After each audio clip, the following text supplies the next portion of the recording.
Science बहुत तेजी से आगे बढ़ रहा है, हर असंभव चीज को संभव कर रहा है। मेहुल अपने घर पे टीवी देख रहा था, जहां टीवी पर एक साइंटिस्ट कहता है, यह पॉसिबल है कि एक दिन ऐसा आएगा जब हम एक ऐसा टेलीविजन बनाएंगे जिसमें जो चीज दिख रहा होगा उसे हम रियल में प्राप्त कर सके। ये बिल्कुल जादुई टीवी जैसा होगा। और इसके अगले ही दिन उस साइंटिस्ट की मृत्यु हो जाती है। उसकी डेड बॉडी उसके घर पे मिलती है। डिटेक्टिव मेहुल तुरंत वहां पहुंच जाता है। उसे शक होता है कि जरूर किसी ने साइंटिस्ट का मर्डर किया है। क्यों लॉजिकल आर्मी, मेहुल को ऐसा क्यों लगता है? क्या आप इस सीन को देख के बता सकते हैं? सोचिए सोचिए।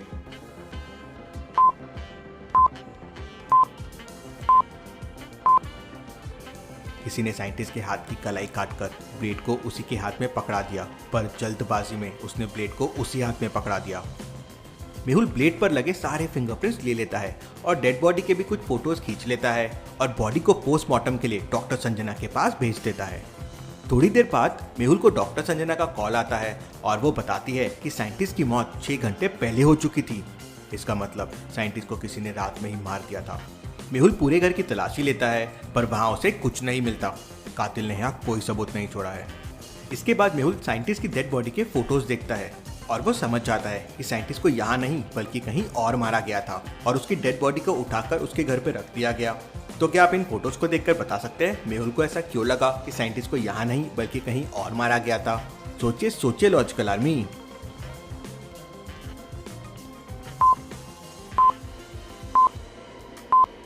क्योंकि फोटो में साइंटिस्ट की कलाई तो कटी हुई है, मगर खून की एक भी बूंद जमीन पर नहीं गिरी हुई है। ऐसा कैसे पॉसिबल है? उसी से मेहुल को समझता है कि साइंटिस्ट को कहीं और मारा गया था और उसे मारकर यहाँ फेंक दिया गया ताकि कोई पता ना कर सके कि उसे कहाँ मारा गया है। केस बहुत ही इंटरेस्टिंग हो गया है।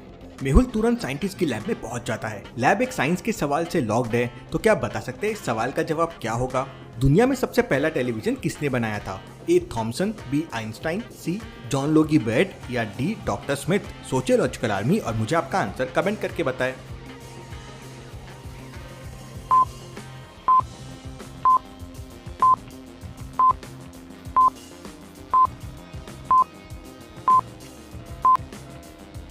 इसका जवाब है जे.एल. बेयर्ड। मेहुल जे.एल. बेयर्ड पे क्लिक करता है और दरवाजा खुल जाता है। मेहुल जब अंदर जाता है तो सरप्राइज हो जाता है। वहाँ हर जमाने के और हर प्रकार के टीवी रखे हुए थे। इसका मतलब साइंटिस्ट ने टीवी पर बहुत रिसर्च की है। मेहुल पूरे लैब की अच्छे से छानबीन करता है तो उसे वहाँ कुछ फिंगरप्रिंट्स मिलते हैं। वो उन्हें डॉक्टर संजना के पास भिजवा देता है। मेहुल को लैब में बहुत सारा खून भी दिखता है। उसके सैंपल्स भी वो डॉक्टर संजना के पास भिजवा देता है ताकि पता चल सके ये खून किसका है। मेहुल को वहाँ पे साइंटिस्ट का पर्सनल कंप्यूटर भी मिलता है। वो उसे ओपन करता है। साइंटिस्ट एक ऐसी टीवी बनाने की कोशिश कर रहा था जिसमें जो दिखता है वो हम रियल में प्राप्त कर सके। उसने इसे जादुई टीवी का नाम दिया था। मेहुल उस साइंटिस्ट की पूरी रिसर्च पढ़ता है। मेहुल को यकीन हो जाता है कि साइंटिस्ट जादुई टीवी बनाने के बिल्कुल करीब था, या हो सकता है उसने टीवी बना भी लिया हो और इसलिए ये मर्डर हुआ हो। तभी मेहुल को डॉक्टर संजना का कॉल आता है और वो बताती है कि लैब में मिला खून और साइंटिस्ट का खून एक ही है और साइंटिस्ट के हाथ में जो ब्लेड थी उसमें जो फिंगरप्रिंट्स थे वो लैब के फिंगरप्रिंट से मैच कर रहे हैं। मतलब खून लैब में हुआ है और फिंगरप्रिंट्स खूनी के ही हैं।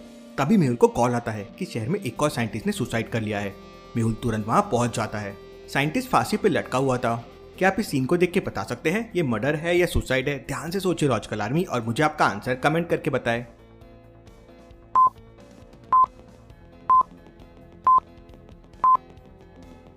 ये एक मर्डर है क्योंकि साइंटिस्ट फांसी पर लटका हुआ है पर उसके नीचे कोई भी कुर्सी या टेबल नहीं है। आखिर वो फांसी पे चढ़ा कैसे होगा? किसी ने साइंटिस्ट को मारकर फांसी पे लटका दिया। मेहुल साइंटिस्ट के फिंगरप्रिंट्स और उसकी बॉडी पोस्टमार्टम के लिए डॉक्टर संजना के पास भेज देता है। इसके बाद कुछ सोचता हुआ वो अपनी गाड़ी पर निकल जाता है। तभी डॉक्टर संजना का कॉल आता है और वो कहती है कि पहले साइंटिस्ट की डेड बॉडी पर जो ब्लेड मिला था उस पर मिले फिंगरप्रिंट्स और दूसरे साइंटिस्ट के फिंगरप्रिंट्स मैच कर रहे हैं। इसका मतलब पहले साइंटिस्ट को दूसरे साइंटिस्ट ने मारा था। अगर पहले साइंटिस्ट को दूसरे साइंटिस्ट ने मारा था तो फिर दूसरे साइंटिस्ट को किसने मारा होगा? हो ना हो ये जरूर वो जादुई टीवी के लिए हो रहा है। मुझे जल्द से जल्द पता लगाना होगा। अगर वो जादुई टीवी किसी गलत हाथ चला गया तो अंजाम बहुत बुरा हो सकता है। तभी मेहुल के पास दूसरे साइंटिस्ट की वाइफ का कॉल आता है और मेहुल तुरंत अपनी गाड़ी से उसके घर चला जाता है। साइंटिस्ट की पत्नी मेहुल से कहती है कि उसके पति ने घर के बेसमेंट में एक लैब बना रखी थी जहां वह टीवी पर रिसर्च कर रहा था और मरने से एक दिन पहले उन्होंने मुझसे कहा था कि बहुत जल्द अपने पास सब कुछ होगा। और इसके बाद ये हादसा हो गया। और साइंटिस्ट की पत्नी रोने लगती है। मेहुल तुरंत दूसरे साइंटिस्ट के बेसमेंट में जाता है, लेकिन वहाँ का दरवाजा एक 3 अंकों वाले पासवर्ड से लॉक था। तो क्या आप इन हिंट्स को देख के बता सकते हैं डोर को ओपन करने का पासवर्ड क्या होगा? सोचिए लॉजिकल आर्मी और मुझे आपका आंसर कमेंट करके बताएं।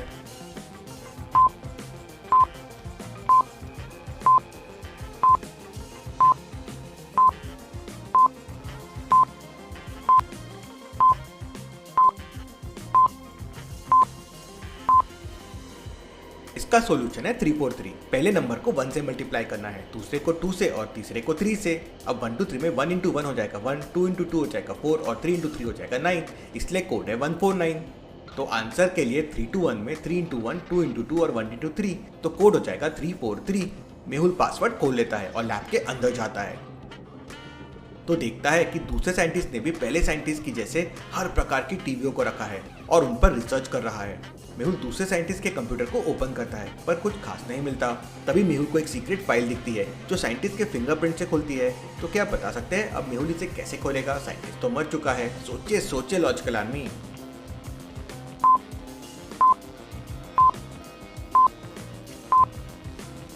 मेहुल ने साइंटिस्ट की डेड बॉडी से उसका फिंगरप्रिंट्स लिए थे। उसी फिंगरप्रिंट्स की कॉपी एक ग्लव में लगाकर वो फाइल को ओपन कर लेता है। वहाँ उसे जादुई टीवी के बारे में सारी इन्फॉर्मेशन मिल जाती है। उसे पता चलता है कि दूसरे साइंटिस्ट ने ये जादुई टीवी किसी आतंकवादी को बेच दी है और उस आतंकवादी ने साइंटिस्ट को जादुई टीवी लेने के बाद तुरंत मार दिया ताकि ये राज रह जाए। तभी मेहुल को आलिया का कॉल आता है कि जंगल में रातों रात एक महल बन गया है। मेहुल तुरंत समझ जाता है कि यह महल किसने बनाया है। क्या आप समझ पाए लॉजिकल आर्मी ये महल किसने बनाया होगा? सोचिए सोचिए।